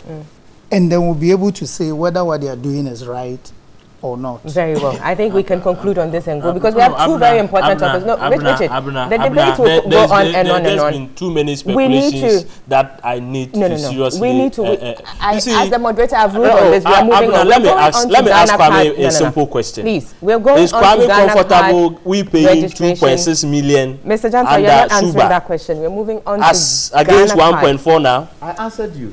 You answered me that we are not comfortable and with that you are saying not comfortable with both. But as a lawyer, do you know that if we were to do any amendments asking for capacity building, transfer of equipment and all that, it will be varying the contract. And therefore increase the amount we should have done that before we even did and this one. Thank you. Why we should let the telcos go on and rip it off? Don't do this. We're going on. We'll move on to look at the Ghana card registration process, which has been suspended again.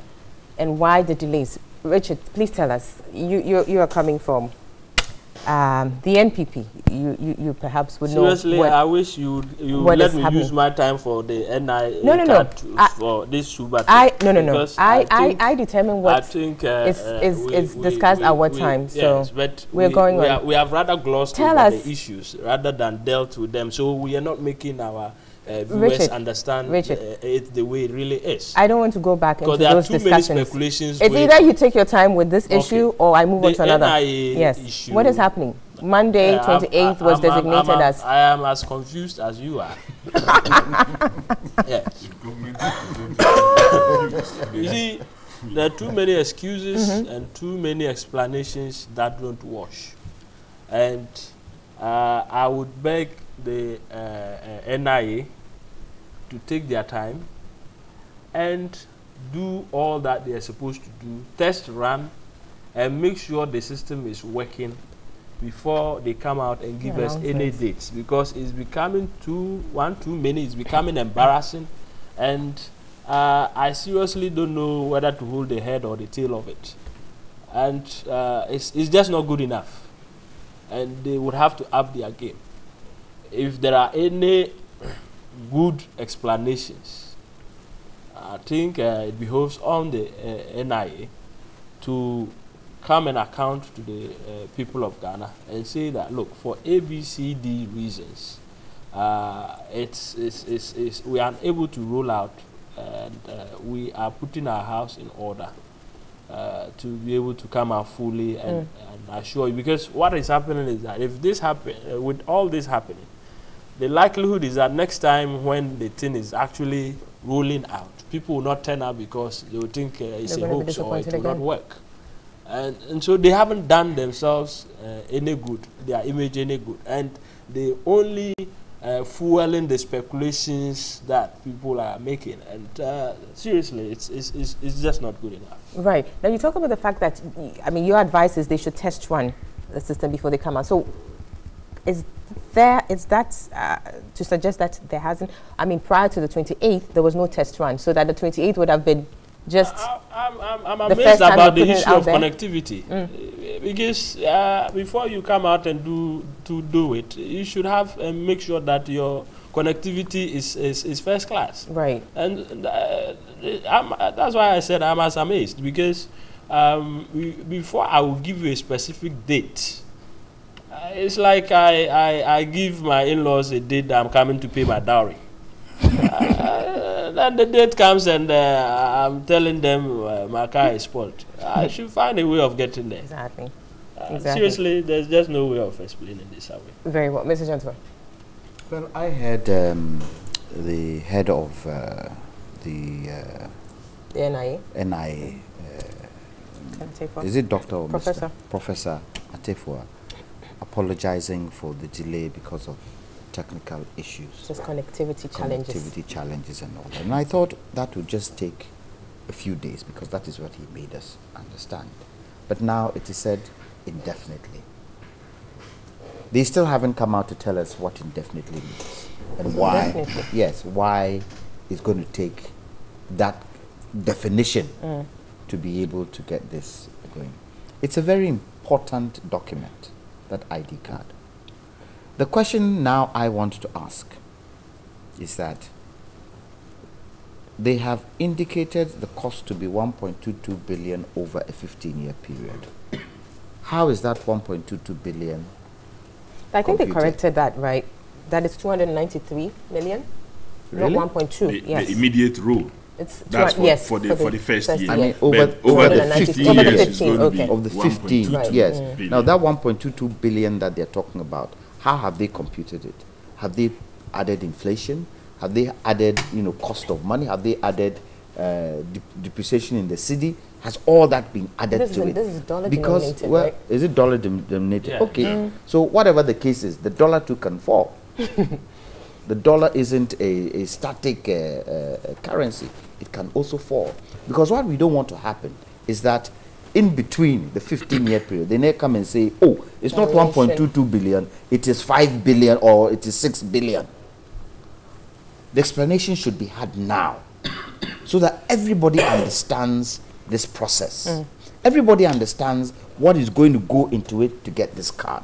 The card is an important part, as the government is saying, is going to streamline the economy. Right. And I agree that without that ID card, where we are today is where we are going to be. The other question on this whole thing is also the kind of ID that you need to be able to access this card.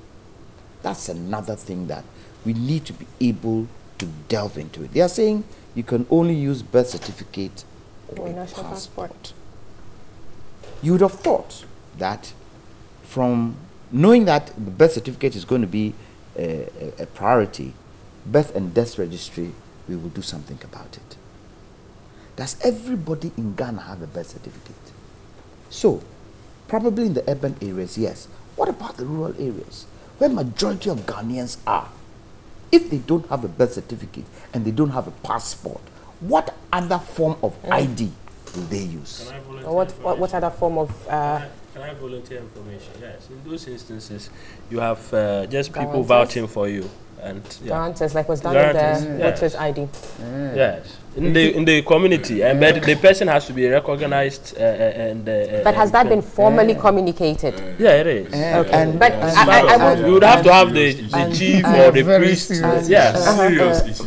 That's fine. Because Mr. Adams and his team went. I think he had that engagement with the NIA, so would need to know exactly what the response was from you. And you are saying that is waterproof. It's a waterproof system. We're not saying it's waterproof. You see, what the system does is that when you vouch for the person, whatever record that happens in the name of that person, you'll be held liable. So it is explained to you that whatever this person does, if it's found out to be false, the guarantor, is held responsible. And if you are ready and prepared to take that responsibility, then you go ahead. When it so happens that the guarantor that has given the guarantee also absconds, what happens? Yeah, it's supposed to be 3. Whatever the case, whatever the case, the point I'm trying to make here is that in many instances, we've seen foreigners intrude into the systems that we have. And are you saying that the three guarantors is a watertight system that can stop foreigners coming in? What other alternatives would we have? I don't know. As I something here, has to as I said, we need to do something. The thing is that the thing is that we need to be able to stop foreigners infiltrating in. That's the first point of call. We need to have a system, and for me, the death and birth registry is the first point of call, because we had it on our electoral roll where people who were dead were still on the electoral roll and others were taking the places of them. So for me, that is the first point of call. If we haven't done that, it's going to be very, very difficult to register people in the rural areas who claim to be Ghanaians and they turn out not to be Ghanaians. Something should be done about that. Once that is done, it will kind of... So you say we should finish with that before we start this process? Exactly. Having the right kind of ID to access this ID card is important. Totally, it is. Very, very important. Because the card, this is a national card which would guarantee that you are a Ghanaian. So we need to get it right. But there are challenges, real challenges. Now, you see, one of the things that we wishy-wash in this country, voters' ID card would have been a best card. It's a no-no. We don't even need to go to voters' ID. It's a no-no because we've wishy-washed it. We've wishy-washed it. Right now, I would have thought 2020 is coming. Electoral Commission would have started looking at the electoral roll. And for me, the electoral roll shouldn't be something that should only be done near elections. It should be a yearly thing, run through the year all the time, sanitizing everybody. I'm sorry to say this, but we need to go on another break. So we'll take a break. When we come back, we'll wrap up on this conversation. You're watching Newday Saturday Edition. We'll be right back. All the breaks are here.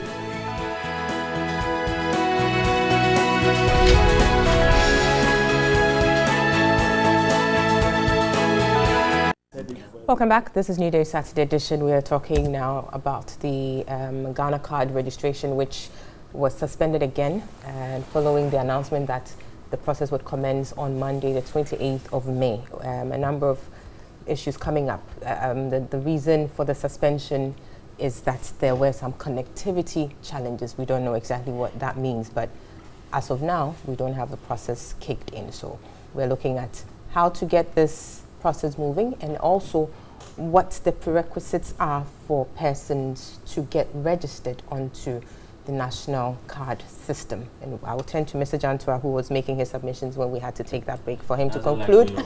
Too bad it always falls on him when we need to go for the break. Sorry, I'm sure the next time you will be, you would not suffer that. But because anyway, he chose to sit close to you with all the other benefits that other there are benefits. Anyway, I don't know what benefits you're talking about, but so please, yes, please carry on with your submissions. Abner, I hope that the delay in this would now give the NIA the opportunity to block all the holes, especially the connectivity issues in the rural areas. Block all the holes, because if they come back again and this particular problem rears its face, people would lose their interest and the confidence in what they are doing. They should also, if possible, start on a pilot basis. Test it out for 6 months. See the challenges that would come up. See the benefits that would also come up. And now use that countrywide. Right. It makes it easier for everybody. And in so doing, let us know the cost incurred, so that tomorrow nobody comes to tell us that they spent 200 billion for doing this small pilot thing. The transparency issues and the accountability issues are key in some of these projects that we're doing. Very well. Mr. Adams, I know in the week you met with the NIA at some point, raising issues about what Mr. Janto has alluded to, the fact that there seems to be only 2 documents that would be accepted for the registration, the passport or the birth certificate. Yeah. What was your engagement like, and what were the responses that you got from the NIA? Thank you. 3 issues were of main concern to us. One was the cards that are accepted in the Act to qualify you to register. 2 was the cost, and then 3 was the movement plan. On the issue of the cards, when we asked the question, we were told that only 7 million Ghanaians have birth certificates. And then another 2 million Ghanaians, we are told, have passports. And because you need a birth certificate before getting a passport, what it means is that the 2 million that have passports are also part of the 7 million that have the birth certificate. So clearly speaking, only 7 million will have a document to be able to just get to the registration point and register as Ghanaians. Going by the current prerequisites. Going by the current prerequisites. Okay. But then they also told us they expect to register about 30 million Ghanaians, meaning 23 million would be without any form of what? Identity. If you look at the processes that one has to go through when you do not have any of these 2 documents, passport or birth certificate, before being allowed to register, it is very, very cumbersome. Right. It is not just about a relative coming to attest or vouch for you, but you must also go before a commissioner of oath. If you have a relation, if it's a relative, we were told 1 person. But if it is not a relative, you need 2 people. And how you are able to get 2 people to follow you before a commissioner of oath and then swear that oath, there will be a queue there. Then you move from that queue to the main registration queue. It's a difficulty for us. That was why we were silent, and that's where I disagree with you on your no on the voter ID card. Because who qualifies to register to vote? The Constitution defines who qualifies, and it says the person must be a Ghanaian, 18 years and above, of sound mind, and so on and so forth. All those things are spelled out there. Before you register with the Electoral Commission, there are some documentations that will be accepted, either a passport, a birth certificate, an old voter ID card, or relatives, persons who have already registered vouching for you. Then at a point, we introduced National Health Insurance Card. So somebody took the matter to court, to the Supreme Court, that the issue of National Health Insurance Card, the processes that it is acquired allow for even foreigners to go for that card. And so if you allow people to register on a system that should solely for Ghanaians using that card, you will be allowing non-Ghanaians to come on board. So the Supreme Court ordered the Electoral Commission to expunge from the register all persons who registered with the national ID card, national health insurance card.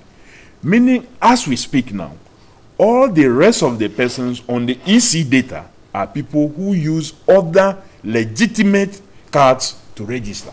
But there's a possibility of foreigners having come through. Those foreigners who are, that's the same possibility that foreigners have passports today that they can go for your Ghana card. So once the person has a passport, has birth cert and all those things, and is in there, you cannot say, because that same person can go for your Ghana card today. So now, our argument is that about 16 million Ghanaians already have the voter ID card, which is higher than the 7 million with birth certs. So if you are going to roll out a project that is targeting to register 30 million, and there's an ID system that already captures half that number, and you take that one out of the identities that could qualify one to register, then you are reducing accessibility and making it more cumbersome for people to register. And so we think that they should look at the Act again and include that form of identification. Then we talked about the movement plan, that even in Accra here, look at the issues that you are having. So if you want to move, you don't move from an urban setting like Accra to a region that has a lot of rural settings without a lot of active sites that you will be able to do your registration. We thought that you move from, if you are moving from Greater Accra, move to another region that will make the registration a bit much more easier, rather than go immediately to Volta region. And I'm really surprised that in Accra here, they are talking about connectivity issues. So what will happen when you move out of Accra? So like colleagues have said, they must do a live run, not just a test run. They have to do the real situation. Then when you do so, then you can now even pilot for the 6 months that he's talking about, and take your time to delete all those data and move out to start your mass rollout of the system. Because if you rush and do something that is so critical, so important, and it fails, we are doomed. But clearly from what you're saying, I mean, it looks like all the available ID systems present some challenges that would not necessarily make it foolproof. So what we are saying is that because we have non-Ghanaians having our passports, so we have non-Ghanaians having our birth certs. So meanwhile, you have a lot of disadvantaged Ghanaians having only voter ID. Do you know that birth cert comes with a cost? Passports come with a cost. Citizenship is a right. The only other ID card which do not come to a cost to the citizen is voter ID. So when you say that people should present IDs that come with a cost before being registered for as citizens, that's also another issue that we must look at. Thank you. Now, But I have not been able to look at the cost, which is a major issue that these members of this government raise concerns about 115 million, and you will go for 293 million. Thank you, Mr. Adams, for that. Unfortunately, we can't really go into those actually, because we need to look at the UGMC thing as well, which is also very important. But Dr. Kaminteh, you haven't had your piece on this. I'll need you to speak on this. Specifically, listening to what has come up so far, definitely no ID system as we have it is foolproof. But if we should be issuing national cards right from birth, that's the point where we can say legitimately then we are perhaps making it more foolproof, because then a child is born, we know the parentage, if you like, the nationality of the parents and all of that, so we can do that. But as it is now, for us adults who are already in the system, a whole lot of corrupted cases have come in. How do we ensure? Because at some point something has to give. Yeah, that's right, Abner. I think you've touched on something very fundamental, that is starting from birth.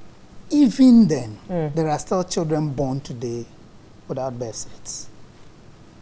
We don't have the equipment, we don't have the system in the rural areas to register them. There are people who still give birth at home. We are not able to register them. And we are saying we want a foolproof system.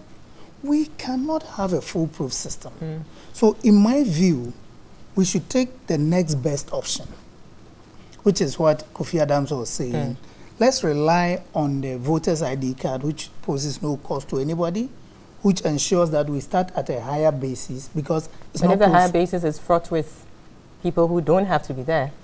Well, like he said, even those with passports, not all of them are Ghanaians, so how are you going to check that? But at least that gives us a basis. And then we go to the roots, which you have just identified, and put the systems in place to ensure that every child that is born is registered and is captured in a database that we can have at the national level, so that as we move on as a country, we'll have all the systems that we want. So we capture it accurately, and also to phase out the ones that are non-Ghanaians over a number of years. We can do it in months or even 1 year. Very well. We'll take a break. When we come back, we wrap up on the show with the look at the UGMC and government's actions towards the operationalization of that facility. We'll see you shortly.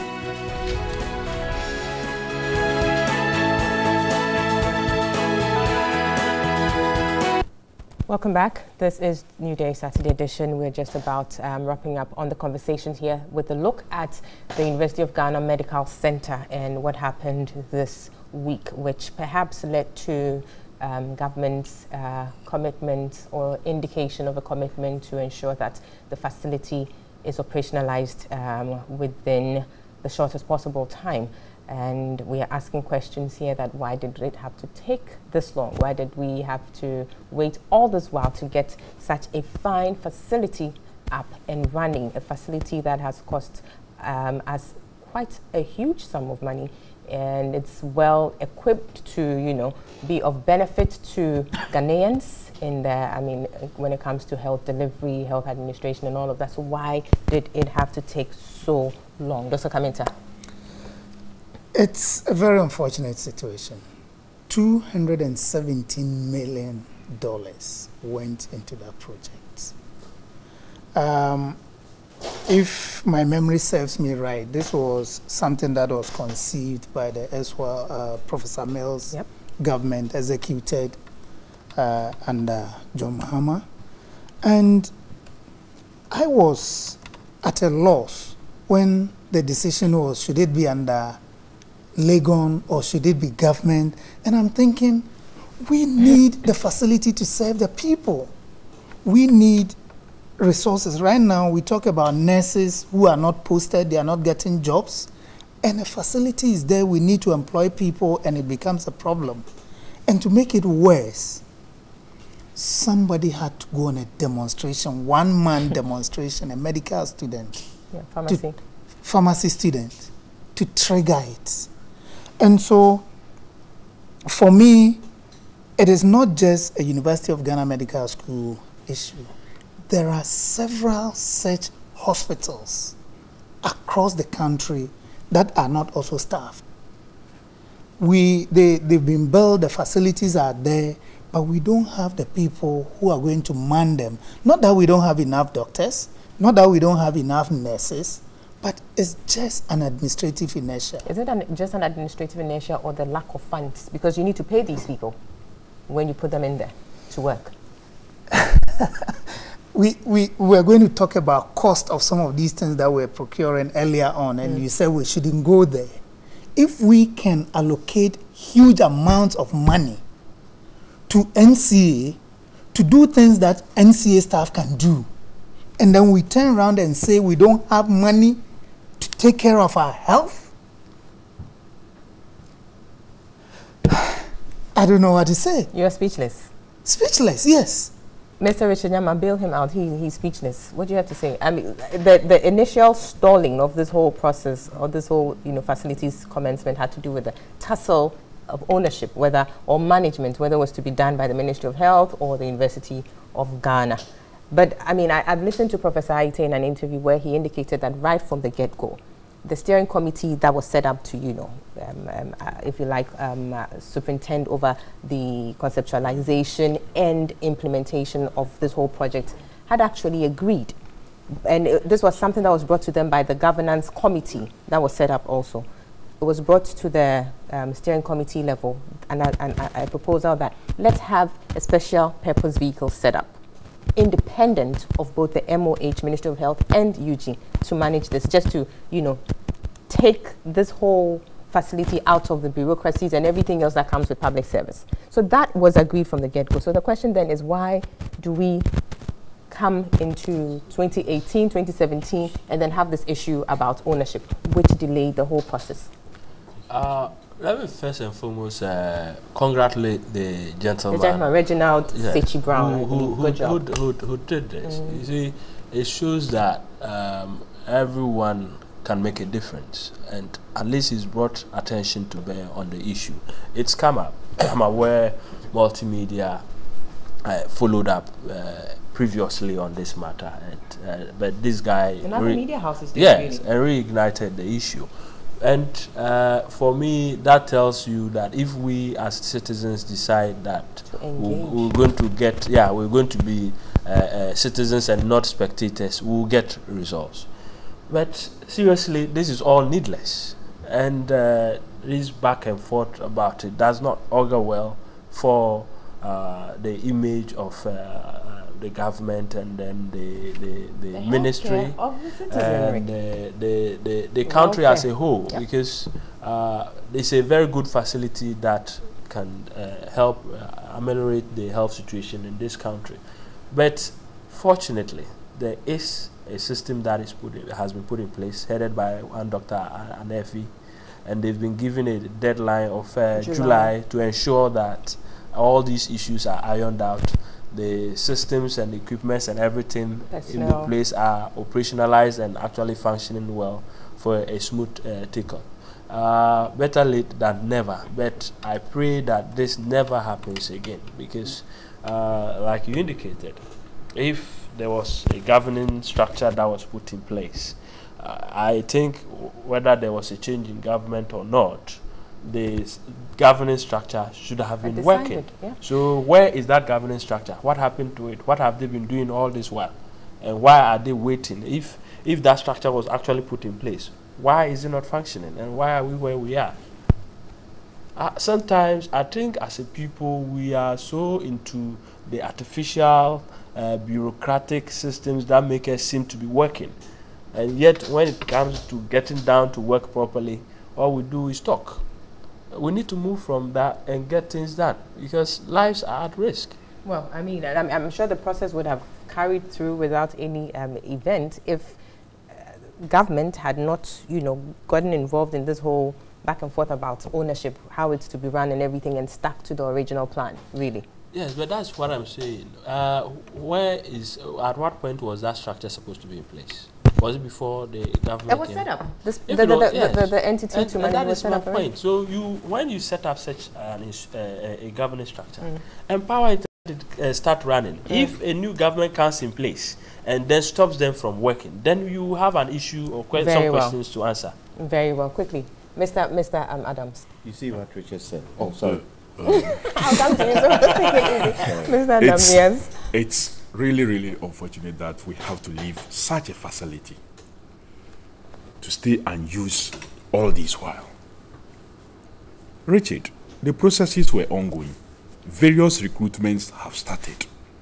And it was the unnecessary tussle that was introduced after the change of government that resulted in all this. Indeed, at a point, the health minister decided to peddle falsehood, that the reason why this whole system was not running was that there was no standby plants in case of emergency. When there were 2 plants that could power every system there. Indeed, the facility have water reservoir that even if Ghana Water Company decides not to supply water, for 2 weeks, the facility can still run without even a drop of water from outside of the hospital. That is how well equipped the facility is. Unfortunately, for whatever reasons, we have allowed it to stay, and even I'm told that the warranty period for a lot of the equipment there have long passed. And so we don't know what will be happening now. They said better late than never, but in this situation, it hurts me to accept better late than never. I'm sure we have lost some lives that could have been saved.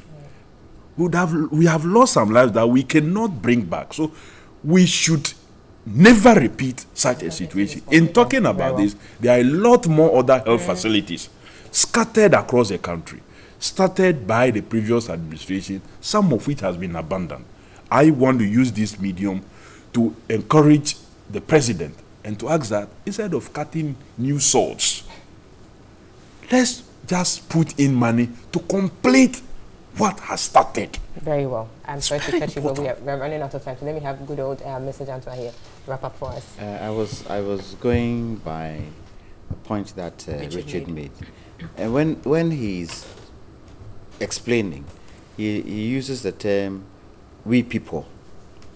We people, we like doing this. It's not we people. It's the government in power that likes doing this. Look, not until we take perpetual secession seriously, these things will continue to happen. You come into government, you take over liabilities and access and liabilities. Go ahead and do it. It is a shame that we needed an individual Ghanaian to stand his ground to do what he did, and now we are getting action from government. So we are doing 1D, 1F, all these things. Very good.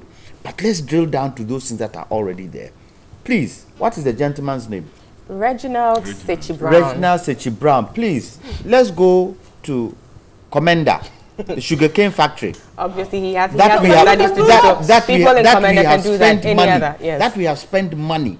Let's go and do a demonstration for government to now start looking at it. So civic engagement is the name of the game. If you realize how much money we spend in importing sugar into this country, if that factory is working, at least we will save some money. Very well. Thank you so much. Thank you so much for your contributions and making a date with us. We do appreciate your time. But also thank you to the panelists, Mr. Richard Nyama, he's spokesperson of the Acting National, Chairman of the NPP, Dr. Kamenta Bezie, Lecturer, Department of Planning, KNUST, also a former CEO of the State Enterprises Commission, Mr. Kwame Jantua, lawyer, and senior member of the CPP, and lastly, Mr. Kofi Adams. He is the national organizer of the NDC. Thank you so much, gentlemen.